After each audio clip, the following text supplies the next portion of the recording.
Hey guys, how's it going? It's Evan Saint-Gerard. This is Fernando from United Mortgage. So Fernando, we have a lot of questions from a lot of buyers and from a lot of sellers as well. Okay. Today's question comes from some of the buyers that I had conversations with this week. They wanted to know the process between short sales and foreclosures. They wanted to know what the options were.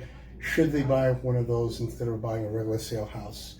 You want to talk about the process, how long it takes for a short sale or a foreclosure? Yeah, those options are at the table. Regular purchase, a short sale purchase, or a foreclosure purchase. The thing is, you need to see how the market is moving now. There are really not many foreclosures and not many short sales. People, if you see the level of the fall now is very low. Not many people are losing the houses now. It's very, limited. Minute. Yeah, Yes. very minute. Yeah. That's a good thing on one side. On the other side, if you're buying a foreclosure, what I usually instruct my clients is pretty much you have to look at the process. If you're buying, or if you're thinking about buying a foreclosure or a short sale, you have to understand that basically you're buying the house as is. That means the seller's not doing any repairs.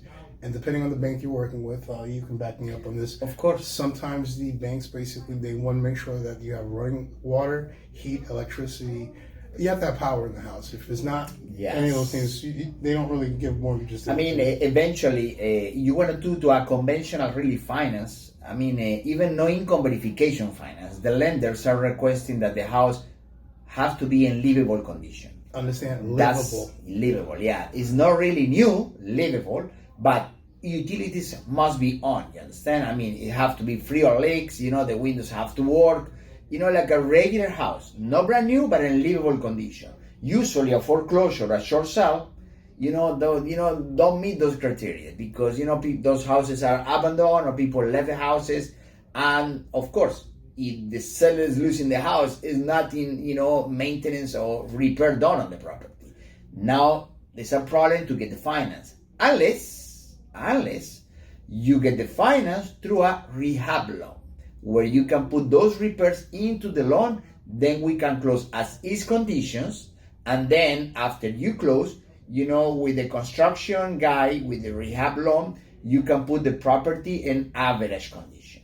Now, how does one apply for one of those kinds of loans?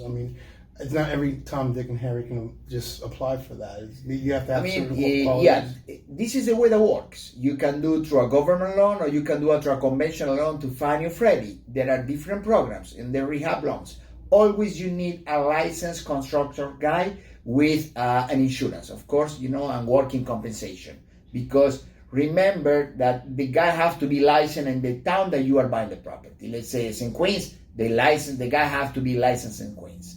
The requirement is the license has to be up to date, the insurance has to be up to date, and the working compensation has to be up to date. Up to date. Also, when we got this loan and we got this guy, we need to get an estimated, for the renovations that we're gonna put into the loan. And the estimated have to be specific. The cost of the labor and the cost of the material.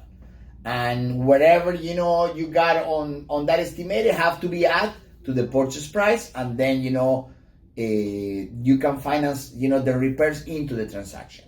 The money is carried to the construction company for the repairs. It's not carried to you. That's meaning that you have no control on that money. Okay. So basically, if they want any information, they definitely have to sit down with a lender, basically, who does this on a regular basis, that's very familiar with this kind of loan, and they specialize in this kind of loan.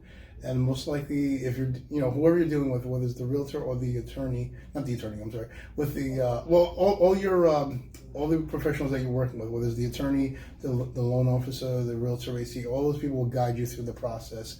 And if you have any questions, do not hesitate. Reach out to the professional that you hired, and they'll answer your questions. If they can't answer those questions, then you might want to seek out someone who can. So Fernando, if they're interested in finding out any more information, how can they reach you? They can reach me. They can contact me. They can Google, Fernando Lopez Mortgage Banker. I'm actually in Google.